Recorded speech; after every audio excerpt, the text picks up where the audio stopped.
E aí, gente, tudo bem? Sejam bem-vindos a mais um vídeo do Parabólica. Hoje é quinta-feira, a gente não para, né? Mesmo aí com o isolamento social, a gente continua porque tem muita... o objetivo é fazer você estudar em qualquer lugar, né? Hoje a gente está... Quinta-feira é aula de filosofia para a gente falar agora sobre uma outra... outro momento filosófico. Quando a gente tem trabalhado vários momentos filosóficos, hoje a gente vai dar uma aprofundada um pouco maior com análise de texto, citações de Walter Benjamin.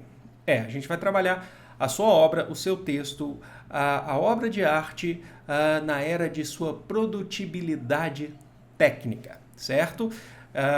Pertencente aí ao grupo aí da Escola de Frankfurt, que é um vídeo que a gente já tem sobre a Escola de Frankfurt. Hoje a gente vai aprofundar mais, porque é uma demanda, é uma necessidade dos vestibulares cada vez mais exigentes, não é isso? Então já se inscreve no canal se não for inscrito e curte esse vídeo, porque você vai ajudar o canal a crescer. Hoje é filosofia, mas a gente também tem sociologia, história geral, história do Brasil. É conteúdo completo para o Enem e demais vestibulares, certo? Curte esse vídeo e comenta também, engajamento ajuda demais. Vamos lá, gente. Primeiro falar um pouquinho rapidinho aqui sobre o Walter Benjamin. Ele era um crítico literário, filósofo, sociólogo. Essa aula está entrando na playlist da filosofia, mas a gente poderia encaixar inclusive na playlist de História da Arte ou mesmo de Sociologia. É porque a gente já tem nessa playlist de filosofia o estudo sobre a Escola de Frankfurt, né? O vídeo sobre a Escola de Frankfurt. Ele vai ser um importante, então, filósofo, vamos trabalhar assim, alemão, nasceu no século XIX, mas vai para o século XX, que vai trabalhar com aspectos aí da indústria cultural e cultura de massas, né, que serão muito importantes. E sua obra é muito utilizada hoje, é muito estudada e é atual, certo? O trabalho do Walter Benjamin é super atual e a gente vai perceber, analisando essa obra, quando eu for passar as citações, que a gente vai entender isso. Inclusive, essa obra tem muita gente que já me fala, porque a gente já falou sobre dela no vídeo geral sobre a Escola de Frankfurt, que é um vídeo que eu gravei aqui há uns 2 anos, mas está na playlist de filosofia, é muito bom e eu vou deixar aqui para vocês. Tá? Tem muita gente que me falou que na redação do Enem 2019 conseguiu utilizar a Escola de Frankfurt, né? Para poder ter alguns argumentos, algumas citações, o que é muito importante, o que é muito interessante, certo? Bom, eu não preciso então ficar falando aqui aspectos do que é a Escola de Frankfurt no geral, mas é importante a gente entender, só para a gente entrar na obra do Walter Benjamin, até mesmo porque ele já começa falando sobre isso. A Escola de Frankfurt ela vai ter uma influência de Karl Marx, né? Existe uma influência de Nietzsche, mas uma influência muito grande também, que é evidente de Marx. Mas o próprio Walter Benjamin fala assim que Marx, em relação às críticas ao capitalismo, tá? É que ele mesmo fala que o Karl Marx ele fez críticas importantes ao capitalismo, mas num período de um capitalismo industrial diferente do que se vivia no século XX. O Walter Benjamin ele é um filósofo do século XX, né? Metade do século XX por aí. Então ele fala pra gente que o Marx ele muito importante, são muito importantes as suas críticas ao capitalismo, né? Porém, é preciso tentar pegar essas mesmas críticas e traduzi-las para um capitalismo já contemporâneo, um capitalismo... Na nossa playlist de sociologia, por exemplo, a gente fala dessas 3 formas de capitalismo que existem, né? Então vamos tentar passar para um capitalismo daquela geração, um capitalismo que é muito mais global, um capitalismo que já passou por outras fases.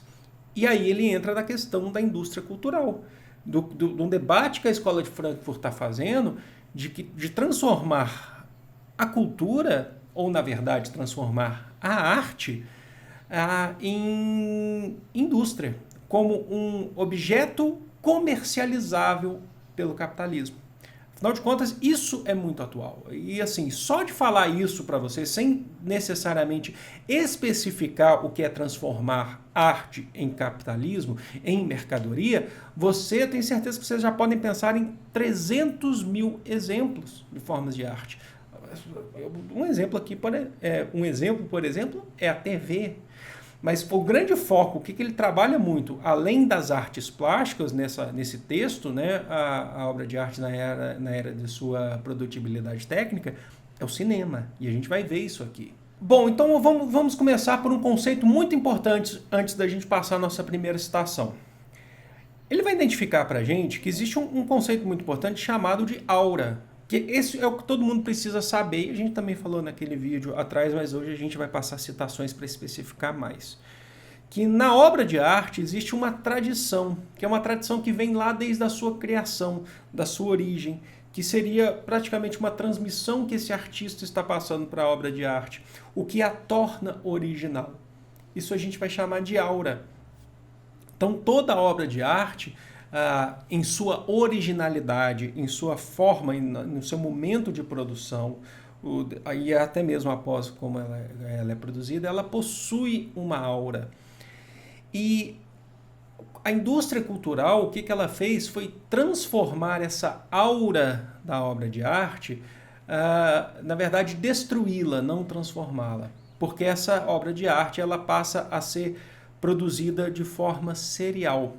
Então, aquela originalidade, acho que a gente pode até trabalhar assim, a aura, ela não é, mas ela está ligada à originalidade de uma obra de arte, seja em artes plásticas, seja na literatura, seja na música, mas a partir do momento que ela é reproduzida em larga escala, produzida de forma serial, ela tem essa aura destruída. E isso, claro, pensando em termos capitalistas, isso tem muito a ver, isso está muito ligado, inclusive, ao valor de mercado. A partir do momento que ela é produzida de forma serial, ela não deixa de ser obra de arte. Isso que é importante que você saiba, na concepção que o Walter Benjamin está trazendo. Mas ela perde a sua aura.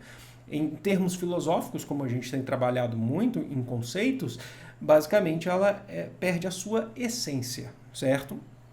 E perdendo essa aura, o seu próprio valor de mercado dentro do mundo capitalista reduz, logicamente. E aí a gente parte para a primeira citação que vai definir esses conceitos. Na verdade, eu tenho duas citações em sequência aqui que eu quero passar para vocês sobre esse conceito de aura aqui do Walter Benjamin, tá? Então, tem gente martelando aqui em cima, mas vamos lá.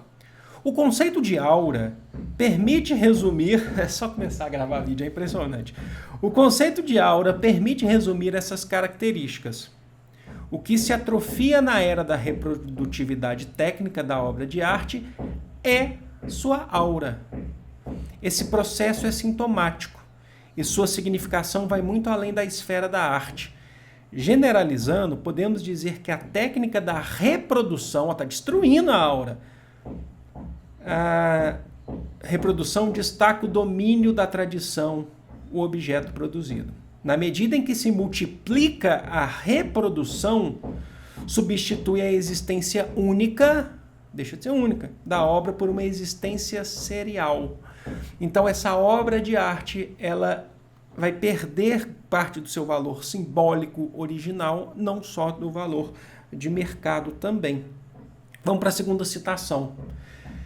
Em suma, o que é aura? Olha só que interessante um conceito que ele dá aqui pra gente. Deixa eu tomar água aqui, porque essa martelada em cima já... É uma figura singular, composta de elementos espaciais e temporais. Aparição única de uma coisa distante, por mais perto que ela esteja. Observar em repouso numa tarde de verão uma cadeia de montanhas no horizonte, ou um galho que proteja a sua sombra sobre nós. Significa respirar a aura dessas montanhas, desse galho. Graças a essa definição, atenção, é fácil identificar os fatores sociais específicos que condicionam o declínio atual da aura. Atenção, ela deriva de suas circunstâncias estreitamente ligadas à crescente difusão e intensidade dos movimentos de massa. Então ele está falando que a partir do momento que você tem movimentos de massa que passam a consumir um pouco mais a arte, consumir mais as coisas, essa arte passa a ser reproduzida. Uma mesma arte original e única passa a ser reproduzida. Ela tem a sua aura destruída, entenderam? E aí, gente, um grande foco nesse texto que a gente está falando da obra de arte na época, na era de sua reprodutibilidade técnica, é o cinema. A Escola de Frankfurt vai trabalhar muito com cinema e crítica ao cinema, o que é mais importante. Bom, o cinema é algo bem mais específico, o que vai diferenciar muito das artes plásticas ou da literatura. Porque o próprio Walter Benjamin vai trabalhar com a ideia, o que a gente sabe, na verdade, ele vai colocar pra gente que o cinema é uma produção artística coletiva, certo? Por mais que você tenha os cabeças pensantes numa obra, num cinema, por mais que às vezes esse cinema seja de baixo orçamento, você tem as cabeças pensantes, mas geralmente você tem mais de uma pessoa trabalhando. Então é uma criação coletiva. E por conta disso, até mesmo para atender todas as exigências de um trabalho do cinema, esse cinema precisa, a partir do momento que ele sai, que ele é feito, ele precisa atingir um público maior. Então o cinema, ele não é feito necessariamente para uma pessoa assistir sua obra, assistir o seu filme, ou duas pessoas, ou três, ou um grupo pequeno. Esse cinema, ele precisa sair, ele precisa já entrar, se adequar dentro do mercado. O cinema, inclusive, é uma arte, né, a sétima arte, que já é introduzida dentro de um capitalismo moderno, finais do século XIX, passando pelo século XX, chegando no século XXI que a gente está aí.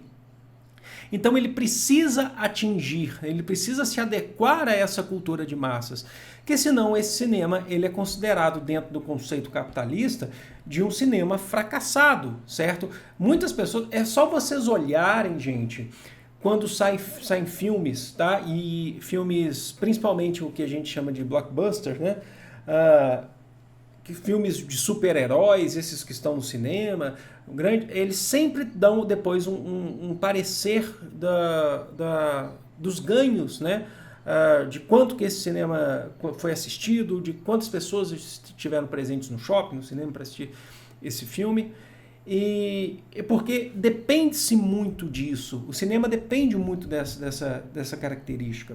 E mesmo que você tenha, às vezes, aquele cinema mais experimental que você reduz, ou um cinema mais cult, como a gente costuma chamar, você necessita, no mínimo, de um grupo de pessoas assistindo, porque aquilo precisa ser, de certa forma, rentável, até mesmo para pagar as locações, para pagar tudo que a gente tem, né?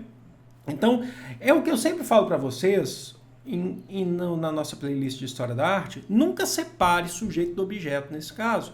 Nunca separe a produção artística de qualquer natureza da sociedade. Ela está inserida na sociedade e ela continua construindo aquela sociedade. E por conta disso, desse caráter de massas que o cinema atinge, ele acaba sendo um objeto, ele é um objeto, um fator importante para a alienação, mas ele acaba sendo receptivo, principalmente em regimes, em governos que a gente vai ter. Ele está dando um exemplo, lembrando que a Escola de Frankfurt é muito crítica ao totalitarismo, aos regimes totalitários, principalmente o nazismo e o fascismo. O Walter Benjamin era um judeu nascido na Alemanha, e eles vai atingir principalmente o interesse, né, o cinema dos regimes totalitários, principalmente nazista e fascista, por conta do caráter nacionalista, porque essa construção do cinema precisa atingir uma massa, é a imagem que você quer passar, a história que esses regimes totalitários,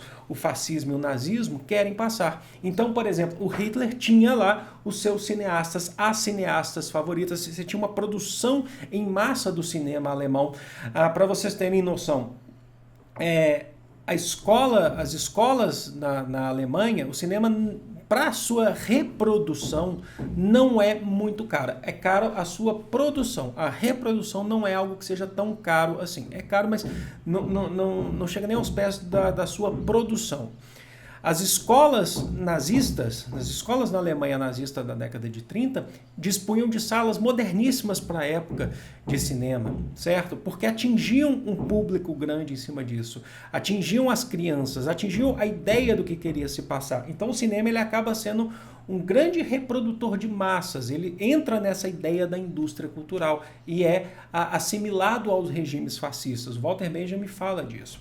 Bom, agora vamos falar dessa questão da relação, né? Uma citação aqui para vocês, dessa relação entre cinema e capitalismo.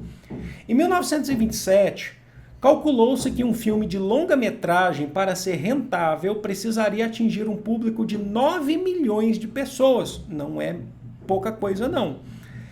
É certo que o cinema falado, atenção, ó, por isso que a gente falou, representou inicialmente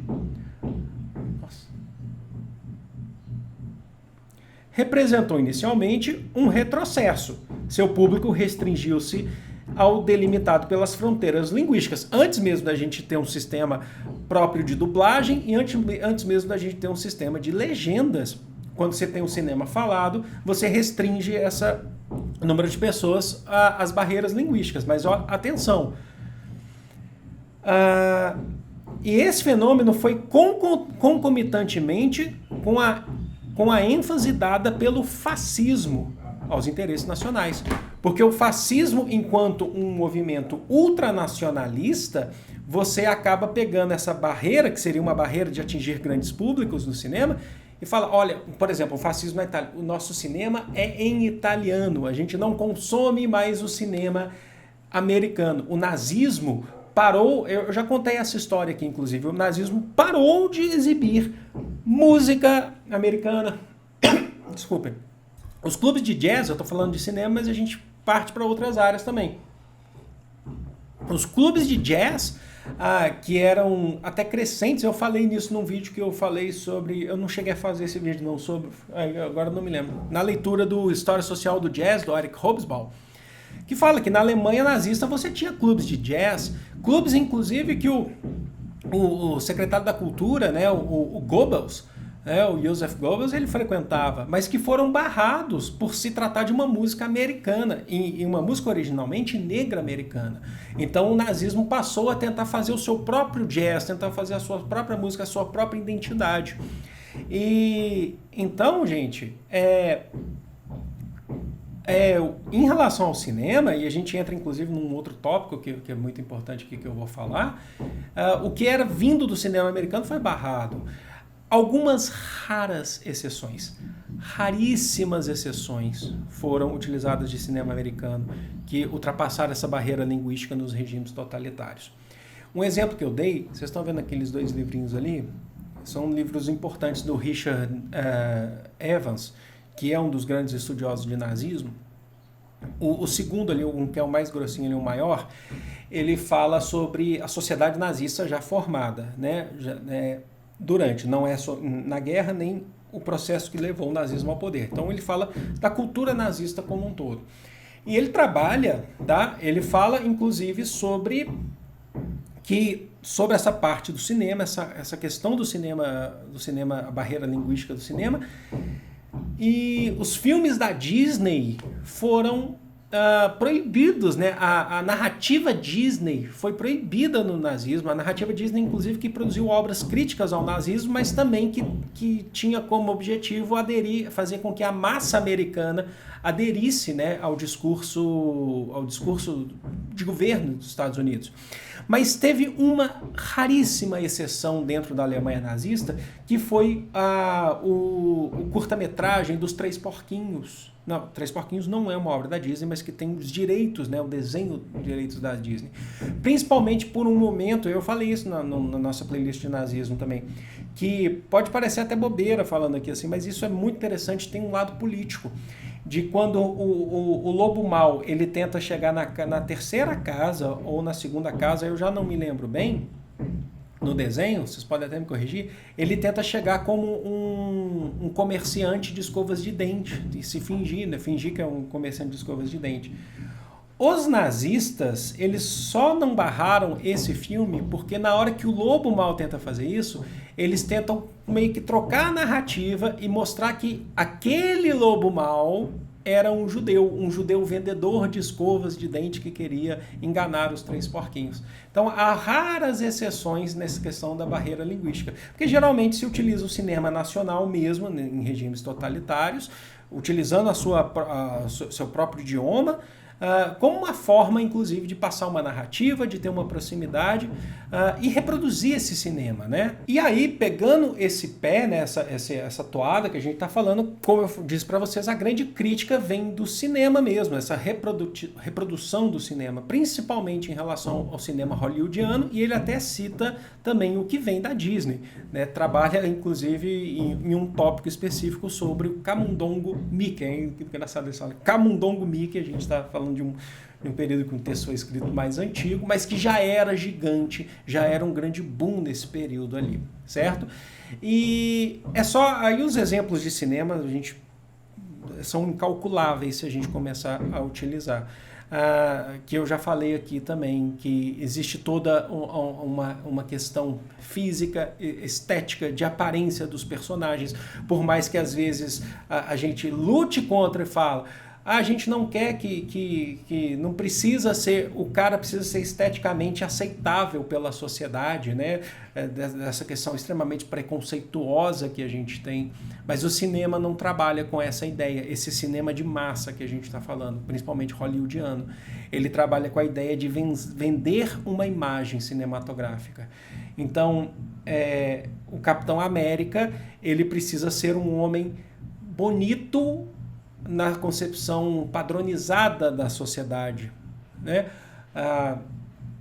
Qualquer personagem que a gente esteja falando, num filme sobre Idade Média, com raríssimas exceções, tenta se mostrar um mínimo de higiene numa Idade Média para vender isso, né? Uma batalha linda, cheia de cores entre exércitos medievais, para vender essa imagem, não só em filmes, mas como em séries de televisão também, para vender a imagem para as pessoas terem identificação com o homem, com a mulher, belos, né? Toda essa questão, e que isso de fato incomoda muito quando você quer ter um estudo mais sério em cima do cinema, essas coisas todas. Isso incomoda muito, mas para um grande público, para atingir uma indústria cultural, uma indústria de massa, é isso que vende, né? É isso que vai fazer você ir lá e assistir esse filme. É um caso muito, muito triste, preocupante, e que cabe aqui, recentemente, que cabe aqui nesse exemplo, foi que acho que eu estou gravando esse vídeo em 2020, mas acho que há uns dois anos, ou até um pouco menos, a gente teve, eu não sei nem nomes, porque eu não assisto, mas não assisto, antes, quando eu era mais novo eu assistia, hoje eu não assisto por falta de interesse mesmo, tá? Não por uma questão de definir o que é melhor ou pior, não.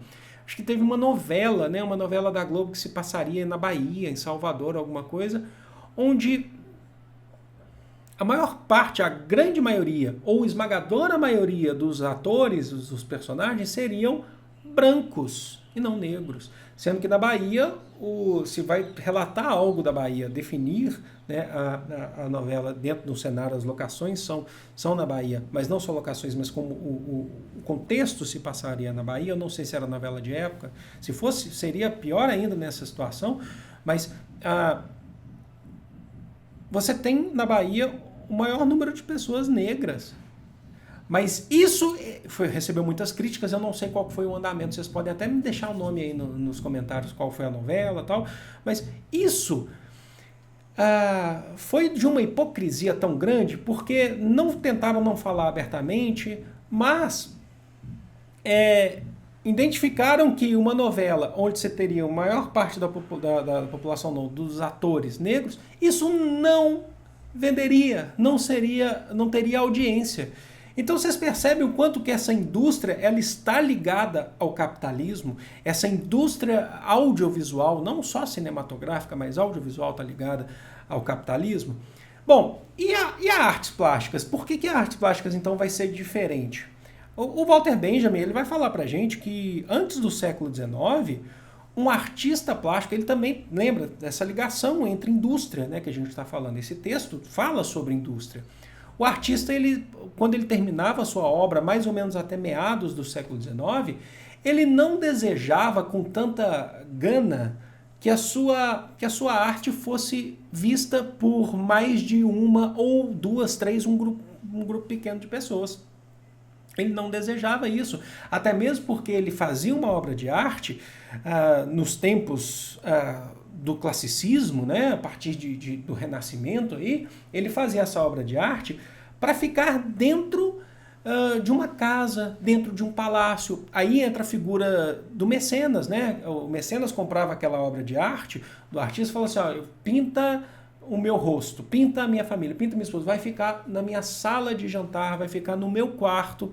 Então ele já fazia essa obra de arte entendendo e aceitando e não desejando que essa obra fosse para muitas mais pessoas, porque ele recebia aquele lucro direto do mecenas. Só que o século XIX, com toda essa questão do capitalismo, que é isso que eu estou falando para vocês, isso vai modificar essa obra de arte.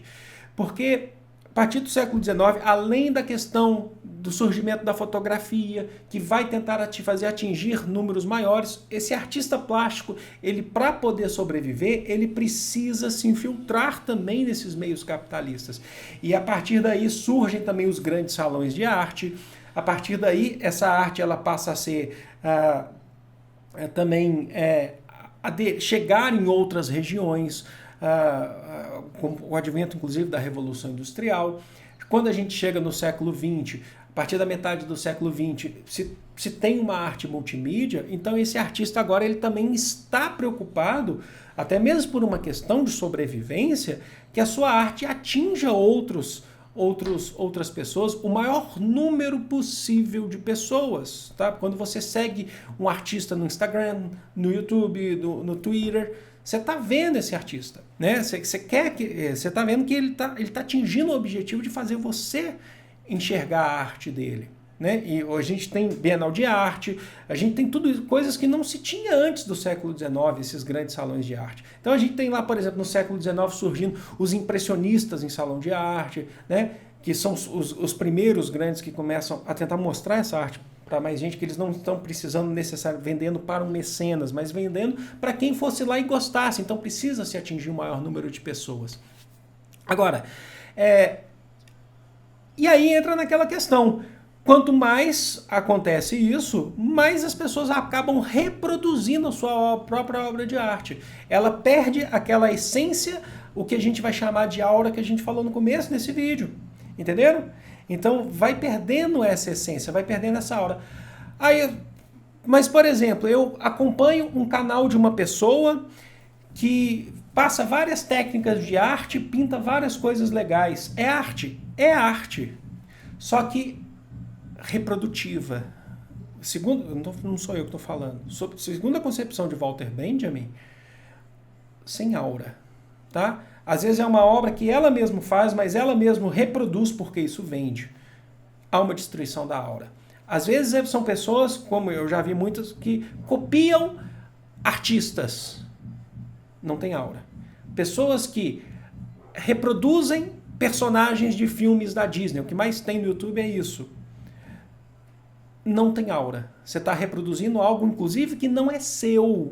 Tá? Você está, nesse caso de YouTube, você está ganhando visualizações. Você está mostrando, olha só como eu tenho uma técnica de desenho muito boa. Você está vendendo o teu trabalho a partir disso, mas não pela sua originalidade, não pela sua criação. Por mais que você faça releituras, você está pegando algo que já existe, que já teve aura e também se perdeu. Entenderam? É isso que eu estou querendo dizer.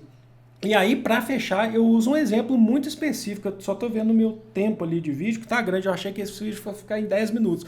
Mas é uma aula de filosofia importante. Eu lembro do caso da minha mãe. Você sabe que a minha mãe é uma artista plástica. E eu tenho muito orgulho, né, do seu trabalho como artista plástica. Eu lembro que ela desenha muito. Ela tem, vocês já viram os quadros que eu tenho aqui em casa, o grafite dela, a técnica dela. E às vezes as pinturas que, teoricamente, uma pessoa pode olhar e falar que são mais simples, umas pinturas em acrílico, eu lembro que eu sofria muito com amigos que iam em casa, que na verdade não eram amigos, que tentavam me atingir nesse sentido, aí é uma questão pessoal aqui também, mas que cabe a esse exemplo, e falavam assim, isso aí foi fácil. Eu sabia do potencial da minha mãe, porque minha mãe inclusive é ilustradora. Isso aí eu faço. E quando eu fui estudando um pouco mais, eu gostaria de dar essas respostas que eu daria hoje, naquele tempo, mas como eu era muito novo, eu não tinha essa leitura toda, eu poderia simplesmente falar, você faz, mas a ideia foi sua? A arte é sua ou você vai ser um reprodutor disso? O que você for fazer não tem o mesmo valor do que é isso aqui. Entenderam o que eu estou falando? Entenderam onde a gente está querendo chegar com essa ideia da indústria cultural? Então é isso, gente. Eu espero que vocês tenham gostado muito desse vídeo. Espero que vocês tenham curtido. Curte aí, porque nesses tempos ainda ah, é, férias forçadas, não são férias, é sacanagem falar isso, mas esses tempos de isolamento social, onde muitas pessoas estão passando, a gente também é prejudicado aqui com visualizações no YouTube. Então é importante que vocês me ajudem a compartilhar. E é isso, eu vou ficando por aqui. Eu amo vocês de todo o coração do mundo. Um grande beijo. Fui!